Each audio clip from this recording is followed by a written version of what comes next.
अगला टॉपिक हमारा आता है अनिश्चितता सिद्धांत के अनुप्रयोग।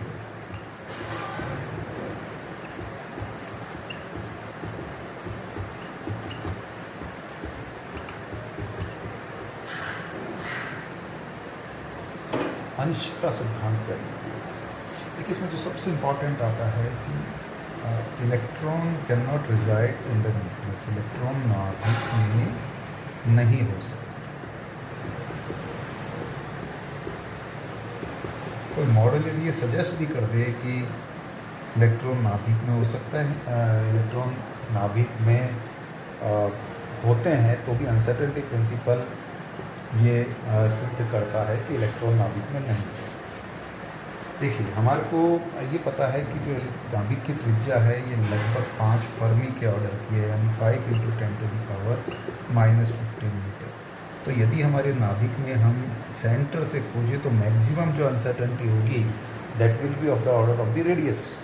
इसलिए डेल्टा एक्स मैक्सिमम हमारे पास जो हुआ, या किसी डायरेक्शन में बात करें या डेल्टा आर की बात करें, तो हमारे पास ये 5 × 10⁻⁻15 मीटर ये मैक्सिमम अनसर्टेनिटी हो सकती है उसकी पोजीशन में। तो इसका मतलब हुआ कि जब ये एक्स मैक्सिमम होगा तो पी एक्स क्या होगा? मिनिमम होगा। So that minimum P x minimum, delta P x minimum, of course uncertainty minimum होगी। तो ऐसी स्थिति में इसके मिनिमम पर बात करें तो हमारे पास ये आएगा h×2 डेल्टा एक्स, यानी हम वैल्यू रखें 1.054 × 10⁻34 डिवाइडेड बाई 2 × 5 × 10⁻15। तो ये हमारा हो गया 10⁻20, यानी 1.054 ×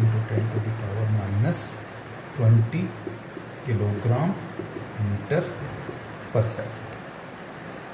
कितना मिनिमम ये अनसर्टेनिटी मोमेंटम में है, इतनी अनसर्टेनिटी।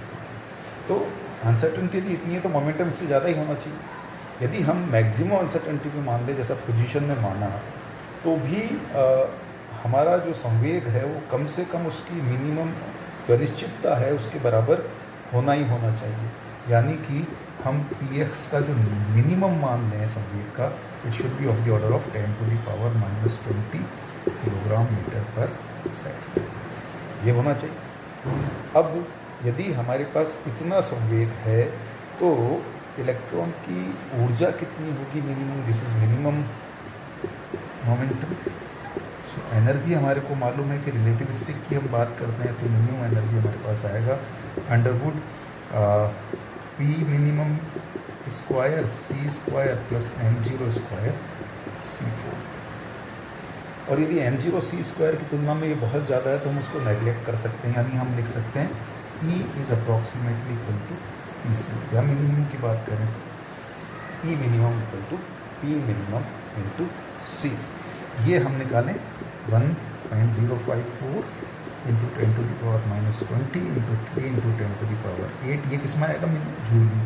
और यदि हमको इलेक्ट्रॉन वोल्ट में निकालना है तो हम 1.6 × 10⁻19 से भाग देते हैं इसमें, तो ये इलेक्ट्रॉन वोल्ट में आ जाएगा। ये लगभग निकल कर आता है हमारा 20 मेगा इलेक्ट्रॉन वोल्ट।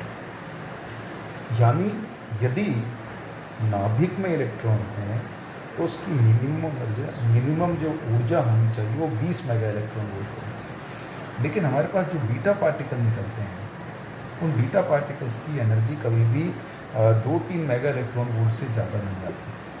तो यदि बीटा पार्टिकल नाभिक से, क्योंकि हमको पता है रेडियो एक्टिविटी नाभिक की घटना है, बीटा पार्टिकल नाभिक से निकलते हैं, यानी कि beta particle fast moving electrons होते हैं। यदि वो सच में इलेक्ट्रॉन्स नाभिक से निकल रहे हैं तो उनकी एनर्जी इस रेंज में होनी चाहिए, लेकिन कभी भी 2-3 मेगा इलेक्ट्रॉन वोल्ट से ज़्यादा नहीं होती।